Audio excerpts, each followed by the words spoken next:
નમસ્કાર, પ્રણામ, સ્વાગત છે તમારું એક નવા વિડીયોમાં। મિત્રો, ઘણી વખત સમાજ અથવા કુટુંબમાં કોઈ એવા પ્રસંગો બનતા હોય છે જેને આપણે જોઈએ છીએ એના કરતા એની હકીકત બિલકુલ વિપરીત હોય છે અને આપણે એને અલગ નજરથી જોતા હોઈએ છીએ। પરંતુ ક્યારેક એવું પણ બને છે કે આપણે આપણી આંખોએ જોયેલું અને કાનોથી સાંભળેલું પણ ખોટું હોઈ શકે છે। તો મિત્રો, આજની કહાની ખૂબ જ જ્ઞાનવર્ધક અને ખૂબ જ સમજવા લાયક કહાની બનવાની છે, એટલે તમને વિનંતી છે કે આ કહાની અંત સુધી ધ્યાનથી સાંભળજો। તો ચાલો શરૂ કરીએ આજની કહાની। એક નગરમાં એક ખૂબ જ ધનવાન શેઠ રહેતા હતા। એનો પરિવાર ખૂબ જ સુખી હતો। આજે એના ઘરે પાર્ટી હતી અને એ પાર્ટીમાં એક ઘટના બની ગઈ। ત્યારબાદ શેઠનો દીકરો વિપુલ એના પિતાજીને કહેવા લાગ્યો કે પિતાજી, હવે આ બધી જ સંપત્તિ પર મારો હક છે અને હવે બંગલાની અંદર તમારી કોઈ જરૂર નથી, એટલે તમે બંને હવે વૃદ્ધાશ્રમમાં જવા માટે તૈયારી કરો, કેમ કે ગઈકાલે પાર્ટીમાં જે કાંઈ થયું છે એ જોયા બાદ હું તમારું મોઢું પણ જોવા નથી માંગતો। એટલે એના પિતાજી નિલેશભાઈ કહેવા લાગ્યા કે દીકરા, અત્યારે મારી 70 વર્ષની ઉંમર થઈ છે અને મોટી ઉંમરના લીધે મારા હાથમાં થોડી ધ્રુજારી રહે છે અને એના લીધે મારા હાથમાંથી ગ્લાસ છૂટી ગયો હતો। આટલી નાની વાતની તું અમને આટલી મોટી સજા આપી રહ્યો છો। ત્યારે જ વિપુલની પત્ની કિરણ કહેવા લાગી કે પિતાજી, તમે ગઈકાલે અમારું આટલું બધું અપમાન કર્યું ત્યારે તમને કાંઈ વિચાર ન આવ્યો? તમે વૃદ્ધ થઈ ગયા છો, છતાં પણ હજુ સુધી તમને પાર્ટીમાં કેવી રીતે આવવું જોઈએ એ ખબર નથી પડતી। તમને ખબર છે કે એ સમયે મારી બધી જ બહેનપણીઓ મારા પર હસતી હતી, ત્યારે તમારા લીધે અમારે કેટલું નીચું જોવાનું થયું હતું। વહુની વાત સાંભળીને વિપુલના મમ્મી લીલાબેન કહેવા લાગ્યા કે વહુ, જરાક મોઢું સંભાળીને વાત કરો। તમને ભાન છે કે તમે કોની સાથે શું બોલી રહ્યા છો? એટલે વિપુલ ગુસ્સો કરીને કહેવા લાગ્યો કે માં, હવે તમે તમારો રેડિયો ચાલુ નહીં કરી દેતા।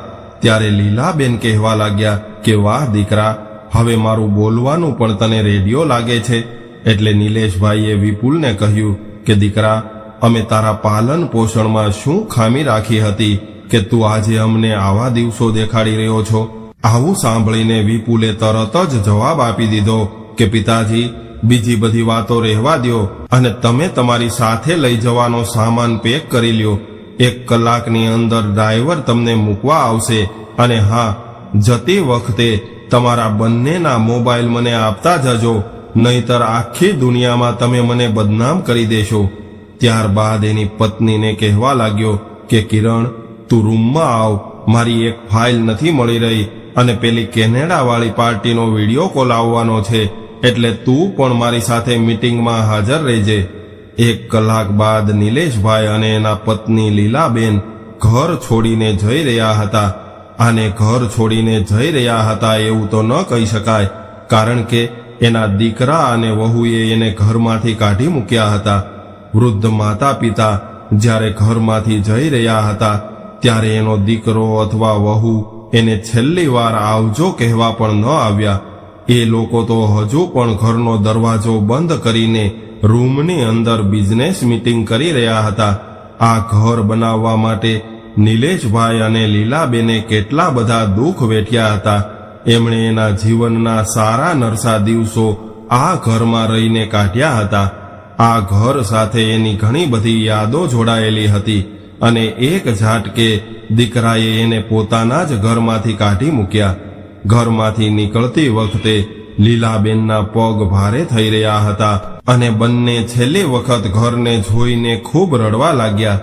છેવટે ઘર બહાર ઊભેલી ગાડીમાં બેઠા અને ડ્રાઈવરે એનો સામાન ગાડીમાં મૂકી દીધો। ગાડીમાં આગળની સીટ પર ડ્રાઈવર સાથે એનો નોકર કેતન બેઠો હતો। કેતન ઘણા વર્ષોથી નિલેશભાઈ સાથે રહેતો હતો, એટલે એ પણ નિલેશભાઈ સાથે ઘરમાંથી નીકળી ગયો। હવે ગાડી ચાલતી થઈ અને વૃદ્ધાશ્રમે જવા નીકળી ગયા। ત્યારે નિલેશભાઈ પોતાના અતીતની યાદોમાં ખોવાઈ ગયા। નિલેશભાઈ ખૂબ સરળ અને દિલદાર સ્વભાવના વ્યક્તિ હતા. એ બીજા કોઈ પણ વ્યક્તિને દુઃખી થતા જોઈ લે તો તરત જ એનાથી બને એટલી મદદ કરતા અને વિપુલ એનો એકનો એક દીકરો હતો. ઘણા વર્ષો પહેલા હાઈવે પર અકસ્માતમાં એણે એના માતા પિતાને ગુમાવી દીધા હતા. અડધી રાત્રે થયેલા અકસ્માતમાં વિપુલ કારની બહાર ફંગોળાઈને પડ્યો હતો. એ સમયે ત્યાંથી પસાર થઈ રહેલા દંપતીએ જોયું કે કારમાં બીજા 4 વ્યક્તિ હતા. એ બધા જ વ્યક્તિઓ મૃત્યુ પામ્યા હતા અને એ દંપતી એટલે નિલેશભાઈ અને લીલાબેન હતા. હવે લીલાબેનની જીદના લીધે નિલેશભાઈ વિપુલને ઘરે લાવ્યા. એ સમયે વિપુલ ફક્ત 7 મહિનાનો હતો. નિલેશભાઈ અને લીલાબેનને કોઈ સંતાન નહોતું એટલે વિપુલને ભગવાનનો આશીર્વાદ સમજીને ખૂબ જ લાડકોડથી ઉછેરવા લાગ્યા. નિલેશભાઈ ખૂબ મોટા ઉદ્યોગપતિ હતા. પૈસે ટકે સુખી હતા એટલે ખૂબ જ ધનવાન પરિવારમાં ઉછરીને મોટો થયેલો વિપુલ ખૂબ જ શાંત સ્વભાવનો હતો. વિપુલ કોલેજમાં એની સાથે ભણતી કિરણને ખૂબ પસંદ કરતો હતો, પરંતુ એ કિરણને પોતાના મનની વાત કહી શકતો નહોતો. હંમેશા પરેશાન થઈ રહેલા વિપુલનું મન નિલેશભાઈ પારખી ગયા. એટલે એકવાર મોર્નિંગ વોક સમયે નિલેશભાઈએ વિપુલને પૂછી લીધું. ત્યારે થોડીવાર શરમાઈને વિપુલે પોતાના મનમાં રહેલી બધી જ વાતો નિલેશભાઈને જણાવી દીધી. ત્યારબાદ બીજા દિવસે નિલેશભાઈ વિપુલ માટે કિરણનો હાથ માગવા કિરણના ઘરે ગયા. જો કે વિપુલ એનો સગો દીકરો નહોતો એટલે કિરણના પપ્પાએ એવું કહ્યું કે વિપુલ તમારો સગો દીકરો નથી અને કોણ જાણે એની રગોમાં કોનું લોહી દોડતું હશે, એટલે એની સાથે હું મારી દીકરીના વિવાહ ન કરી શકું. આવું કહીને કિરણના પપ્પાએ ના પાડી દીધી. આવી વાત સાંભળીને વિપુલ ખૂબ જ દુઃખી થયો અને ઉદાસ રહેવા લાગ્યો. આ બાજુ કિરણ પણ વિપુલને પસંદ કરવા લાગી હતી, પરંતુ એના પિતાએ લગ્ન માટે ના પાડી હતી. આ વાતની કિરણને ખબર પડી એટલે બીજા જ દિવસે એણે વિપુલને ફોન કરીને મળવા બોલાવ્યો અને એણે વિપુલને એવું કહ્યું કે હું લગ્ન કરીશ તો તારી સાથે જ, નહીતર આજીવન કુંવારી રહીશ અને મારા ઘરેથી મારા પપ્પા નહીં માને એટલે આપણે રજિસ્ટર મેરેજ કરી લઈએ. પરંતુ વિપુલ ન માન્યો અને નિલેશભાઈને આ વાતની ખબર પડી એટલે એણે તરત જ કિરણને મળવા બોલાવી અને લીલાબેન સાથે મળીને એણે વિપુલને ખૂબ સમજાવ્યો. આખરે વિપુલ માની ગયો. ત્યારબાદ એના કોર્ટમાં વિવાહ કરાવી દીધા. જ્યારે કિરણના પપ્પાને આ વાતની ખબર પડી એટલે એમણે નિલેશભાઈને એની જ ઓફિસમાં આવીને ઘણા બધા અપમાનિત કર્યા અને એણે નિલેશભાઈ સામે પોલીસ કેસ કર્યો કે આ બંને બાપ દીકરાએ મળીને મારી દીકરીને ઘરેથી ભગાડી છે. ત્યારબાદ ન્યૂઝપેપરમાં સમાચાર છપાવ્યા. આ બધું થવાથી નિલેશભાઈને એના ધંધામાં ખૂબ મોટું નુકસાન થયું, પરંતુ નિલેશભાઈએ આ બધું જ મૂંગા મોઢે સહન કરી લીધું હતું, કારણ કે એના માટે એના દીકરાની ખુશી સૌથી પહેલા હતી. નિલેશભાઈ આવું બધું વિચારી રહ્યા હતા ત્યારે જ લીલાબેનની નજર રસ્તા પર ગઈ અને એ કહેવા લાગ્યા કે ભાઈ, આ રસ્તો વૃદ્ધાશ્રમ તરફ તો નથી જતો. મને એવું લાગે છે કે વિપુલે તમને કહ્યું નથી કે અમને વૃદ્ધાશ્રમ મૂકવા આવવાના છે. લીલાબેનનો અવાજ સાંભળીને નિલેશભાઈ પોતાના અતીતની યાદોમાંથી બહાર આવ્યા અને એના ડ્રાઈવર વિનોદભાઈને કહેવા લાગ્યા કે વિનોદભાઈ, આ રસ્તો તો તમારા ઘર તરફ જાય છે. તમારે કંઈ કામ હોય તો પતાવી લ્યો, અમારે કોઈ ઉતાવળ નથી. હવે તો અમે સાવ નવરા છીએ. નિલેશભાઈ હજુ આટલું બોલ્યા ત્યાં તો ગાડી એક ઘર પાસે આવીને ઊભી રહી અને એ ઘર એના ડ્રાઈવર વિનોદભાઈનું ઘર હતું. ગાડીમાંથી સામાન ઉતારીને વિનોદભાઈ કહેવા લાગ્યા કે શેઠજી, આ બધું જ તમારું આપેલું છે અને તમને હું મારા મોટા ભાઈ સમાન માનું છું. મારા ઘરમાં તમારા બંગલા જેવી સુખ સુવિધાઓ તો નથી, પરંતુ વૃદ્ધાશ્રમ કરતા સારું છે. વિનોદભાઈની આવી વાત સાંભળીને નિલેશભાઈ કહેવા લાગ્યા કે નહીં ભાઈ, અમારે તને તકલીફ નથી આપવી. એટલે વિનોદભાઈ કહેવા લાગ્યા કે શેઠજી, આ તમે કેવી વાત કરી રહ્યા છો? કદાચ તમે મારા ઘરે રહેશો તો હું ખુદને ભાગ્યશાળી સમજીશ. ત્યારબાદ વિનોદભાઈ લીલાબેનને કહેવા લાગ્યો કે તમે મારા શેઠને સમજાવો કે એ મારા ઘરે રહેવા માટે માની જાય, પરંતુ ત્યારે લીલાબેન પણ કંઈ બોલી શકે એવી હાલતમાં હતા નહીં. આ બાજુ વિનોદભાઈ અને નિલેશભાઈ વાતો કરી રહ્યા હતા. ત્યારે જ એના ઘર આગળ બીજી ગાડી આવીને ઊભી રહી ગઈ અને એ ગાડીમાંથી કિરણ નીચે ઉતરી અને વિનોદભાઈ પાસે આવીને એને ખખડાવવા લાગી અને કહેવા લાગી કે તને આ લોકોને ક્યાં મૂકવાનું કીધું હતું અને તું ક્યાં લઈ આવ્યો છો? અમે લોકોએ પ્લાન બનાવ્યો હતો કે આ બંનેને વૃદ્ધાશ્રમમાં મૂકીને મીડિયામાં એવી અફવા ફેલાવી દઈશું કે એ બંને વર્લ્ડ ટૂર પર ગયા છે અને તું એને અહીં લાવીને બધાની સામે અમારી આબરૂના ધજાગરા કરવા માંગે છે. એ તો સારું થયું કે હું અહીંથી નીકળી હતી અને મેં તમને અહીંયા જોઈ લીધા, એટલે મને ખબર પડી ગઈ. મને એવું લાગે છે કે તને તારી નોકરીમાં રસ નથી રહ્યો લાગતો. વિનોદભાઈને હંમેશા કાકા કહીને બોલાવતી કિરણ આજે તુકારા સાથે ખખડાવી રહી હતી. આ જોઈને નિલેશભાઈ અને લીલાબેન પણ આશ્ચર્યમાં પડી ગયા અને એ જ સમયે એ સમજી ગયા કે માતા પિતા સમાન સાસુ સસરાને અપમાનિત કરનારી કિરણ ડ્રાઈવર સાથે આવું વર્તન કરે એમાં કોઈ નવાઈ નથી. ત્યારે જ નિલેશભાઈએ વિનોદને બચાવવા માટે કિરણને એવું કહ્યું કે એ તો અમને વૃદ્ધાશ્રમે જ લઈ જતો હતો, પણ મને ચા પીવાનું મન થયું હતું એટલે મેં એને અહીંયા આવવાનું કહ્યું છે અને અમે ચા પીને તરત જ અહીંથી નીકળી જવાના છીએ. એટલે કિરણ ગુસ્સો કરીને કહેવા લાગી કે હવે આ જીભના ચટાકા છોડી દ્યો, આટલી ઉંમરે પણ મોહ નથી છૂટતો. ત્યારબાદ વિનોદભાઈને કહેવા લાગી કે તારે નોકરી પર આવવાનું હોય તો આ બંનેને અત્યારે જ વૃદ્ધાશ્રમે મૂકી આવ. એટલે વિનોદભાઈ કહેવા લાગ્યો કે બેટા એને ચા તો પી લેવા દ્યો, પછી હું મૂકી આવીશ. હવે કિરણને વધારે ગુસ્સો આવ્યો અને એ બોલી કે તું ડ્રાઈવર છો તો ડ્રાઈવર બનીને રહેજે, બેટા બેટા કહીને બાપ બનવાની કોશિશ નહીં કરતો અને હવેથી મને મેડમ કહીને વાત કરજે, સમજ્યો? વિનોદભાઈને આ વાત સાંભળીને ખૂબ દુઃખ થયું અને એણે એવું કહ્યું કે તને શું થઈ ગયું છે દીકરી? તું કેમ આવું વર્તન કરે છે? વિનોદભાઈની આવી વાત સાંભળી એટલે કિરણ બોલી કે મને એવું લાગે છે કે તું આવી રીતે નહીં માને, એટલે તારે આજથી જ નોકરીએ આવવાની કોઈ જરૂર નથી. તારો બાકી નીકળતો પગાર તારા એકાઉન્ટમાં જમા થઈ જશે. કિરણે આવું કહ્યું એટલે નિલેશભાઈ કહેવા લાગ્યા કે નહીં કિરણ, એને નોકરીમાંથી રજા ન આપ, અમે હમણાં જ અહીંથી નીકળીએ છીએ. એટલે વિનોદભાઈ કહેવા લાગ્યા કે શેઠજી, હવે તો મારે પણ એની નોકરી નથી કરવી. આવા લોકો સાથે મારાથી ન રહી શકાય. એ મને શું કાઢવાના હતા, પરંતુ હું જ આ નોકરી છોડું છું. એટલે નિલેશભાઈ તરત જ બોલી ઉઠ્યા કે નહીં વિનોદ, તારે આવું કરવાની કોઈ જરૂર નથી. તું મને તારો મોટો ભાઈ માને છે ને, તો હું કહું છું કે જેવી રીતે તે વર્ષો સુધી વફાદારીથી મારી સાથે કામ કર્યું છે એવી જ રીતે વિપુલ સાથે રહેજે. એટલે વિનોદભાઈ કહેવા લાગ્યા કે શેઠજી, તમે આ સારું નથી કરી રહ્યા, પરંતુ તમારી આજ્ઞા સમજીને હું નોકરી કરીશ. ત્યારબાદ નિલેશભાઈ અને લીલાબેન સાથે કેતન પણ વૃદ્ધાશ્રમમાં રહેવા લાગ્યો. હવે લીલાબેન રોજ રડતા અને પસ્તાવો કરતા કે જો એ દિવસે મેં જીદ કરીને વિપુલને અમારા ઘરે લાવવાનું ન કહ્યું હોત તો આજે આ દિવસ જોવાનો વારો ન આવ્યો હોત. ત્યારે નિલેશભાઈ એને સમજાવવા લાગ્યા કે આપણા નસીબમાં દીકરા સાથે રહેવાનું સુખ આટલું જ લખ્યું હશે, એટલે ભગવાને આપણને અહીંયા મોકલી દીધા છે.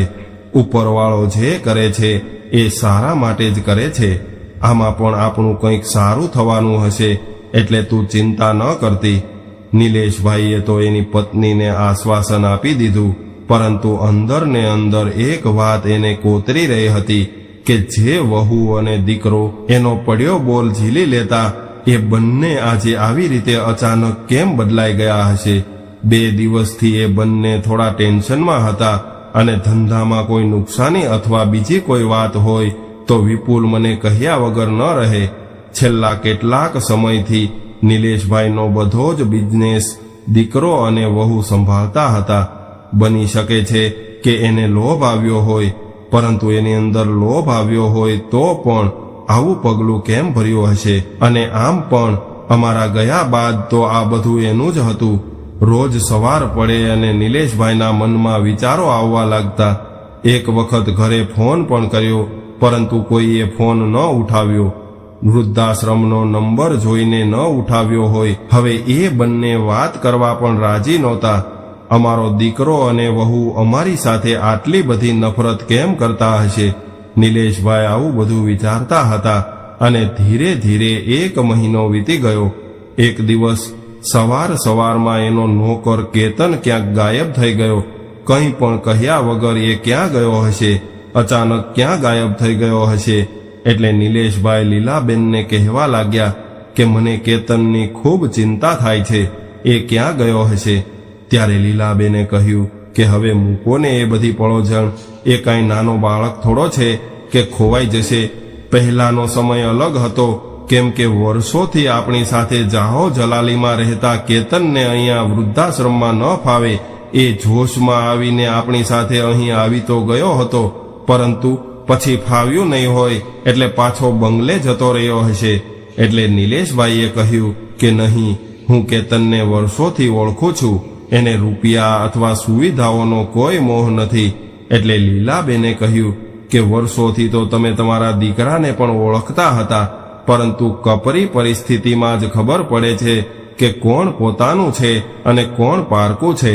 જે દીકરાને આપણે વર્ષોથી પોતાનો સમજીને ઉછેરીને મોટો કર્યો હતો, એની દરેક ઈચ્છા પૂરી કરી, એ દીકરો જ આપણો નથી રહ્યો, તો એ પારકા કેતનની શું આશા રાખવી?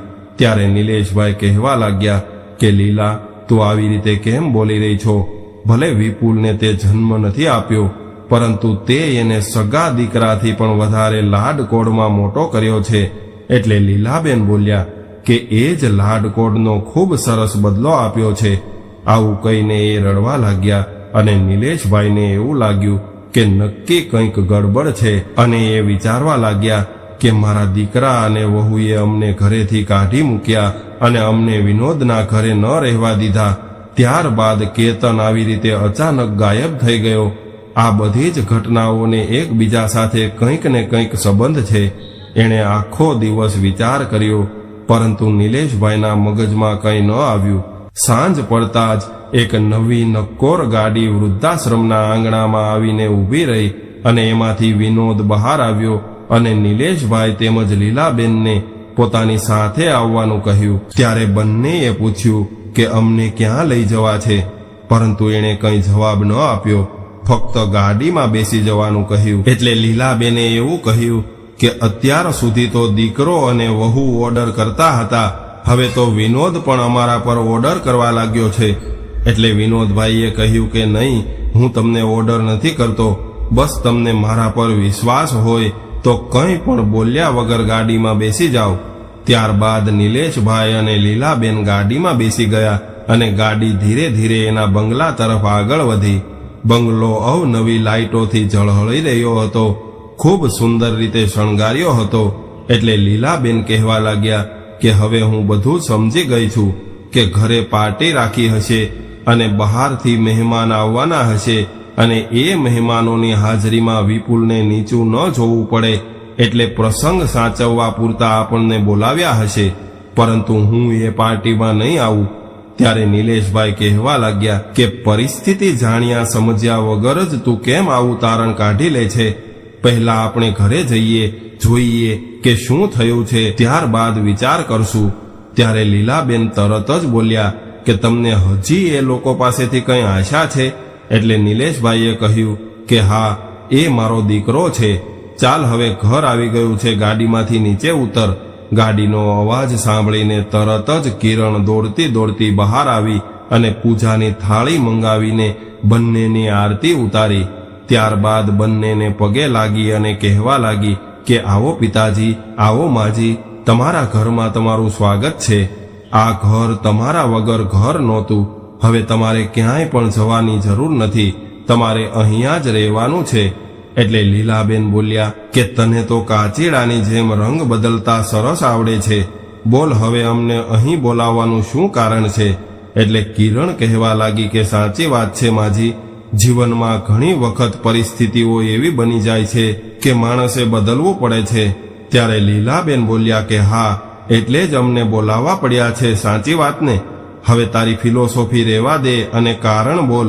એટલે કિરણ બોલી કે માજી, અમે જે કંઈ પણ કર્યું છે એ તમારા અને પિતાજી માટે કર્યું છે.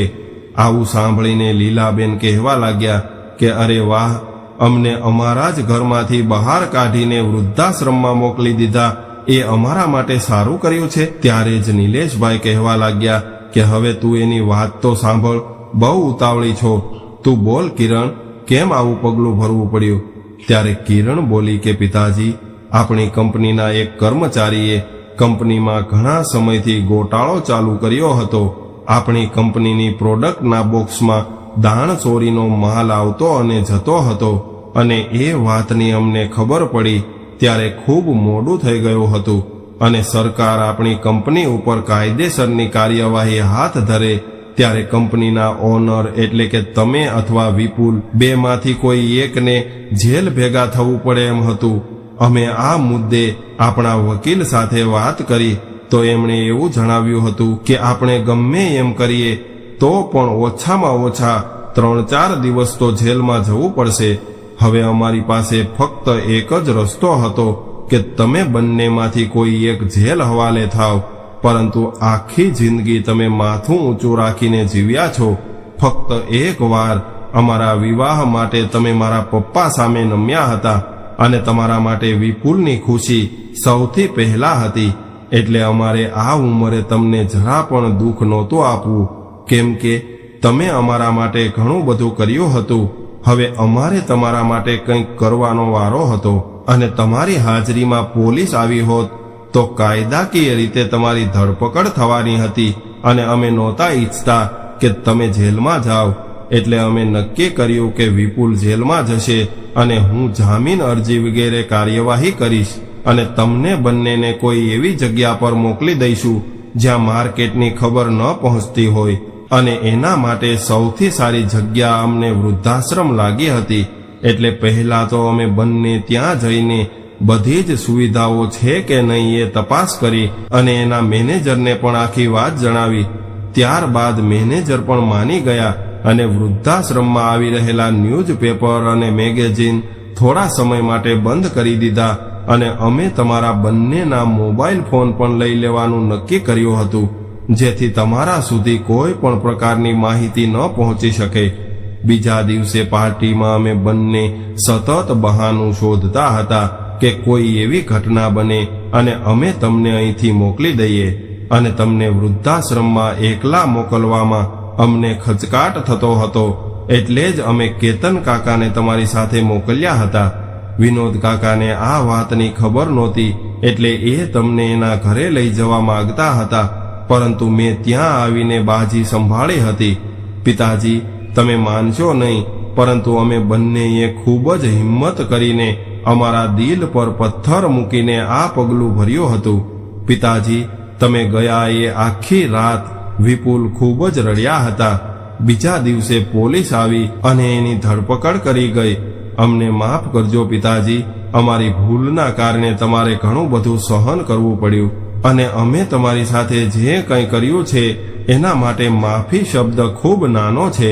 પરંતુ પિતાજી, અમારી પાસે બીજો કોઈ વિકલ્પ નહોતો, અને આ બધું તમારી હાજરીમાં થાત તો તમને ખૂબ જ આઘાત લાગત, અને વિપુલને જરા પણ દુઃખ પડે તો તમે હેરાન પરેશાન થઈ જાત. પિતાજી, અમને વિશ્વાસ હતો કે જ્યારે તમને આ બધી જ હકીકતની ખબર પડશે તો તમે અમને જરૂર માફ કરી દેશો. તમને કોઈ દુઃખી કરે એના કરતાં અમે જાતે જ આ પગલું ભર્યું હતું. ત્યારે નિલેશભાઈ બોલ્યા કે જોયું લીલા, તું કહેતી હતી કે વિપુલ આપણો સગો દીકરો નથી, તો જો આ બંનેએ આપણા માન સન્માન માટે કેટલું બધું વેઠ્યું છે. ત્યારે લીલાબેન બોલ્યા કે અમને જાણ પણ ન કરી કે તમે બંને આટલા મોટા થઈ ગયા છો કે હવે તમને તમારા માતા પિતાને જણાવવાનું પણ યોગ્ય ન લાગ્યું. એટલે કિરણ કહેવા લાગી કે માજી, અમને માફ કરી દ્યો, તમે કહેતા હોય તો હું ઉઠક બેઠક કરું છું. એટલે તરત જ લીલાબેન કહેવા લાગ્યા કે ઉઠક બેઠક કરવાની કોઈ જરૂર નથી, પરંતુ હવે પછી આવી કોઈ પણ પ્રકારની મુસીબત આવે તો તમારે અમને પહેલા જાણ કરવી પડશે. અને હા, બીજી વાત, અમને ઘરમાંથી કાઢી નહીં મૂકતી. ત્યારે કિરણ કાન પકડીને કહેવા લાગી કે હવે આવી ભૂલ ક્યારેય નહીં કરીએ. ત્યારે નિલેશભાઈ બોલ્યા કે કિરણ, બેટા વિપુલ ક્યાં છે? એટલે કિરણ કહે છે કે પિતાજી એ રૂમમાં છે, મેં એને અહીંયા આવવાનું કહ્યું હતું પણ એ ન આવ્યા. એ એવું કહે છે કે પિતાજી સામે જવાની મારી હિંમત નથી થઈ રહી. ત્યારે નિલેશભાઈ બોલ્યા કે હું એને ત્યાં જઈને મળી લઉં છું. ત્યારબાદ બધા જ લોકો વિપુલના રૂમમાં ગયા અને વિપુલ ત્યાં બેસીને રડી રહ્યો હતો. વિપુલને રડતો જોઈને નિલેશભાઈએ કહ્યું કે બેટા વિપુલ, હવે અમે આવી ગયા છીએ, ચૂપ થઈ જા. ત્યારે વિપુલ નિલેશભાઈને ગળે લાગીને રડી પડ્યો. થોડી વાર બાદ શાંત થઈને બંનેની માફી માંગી.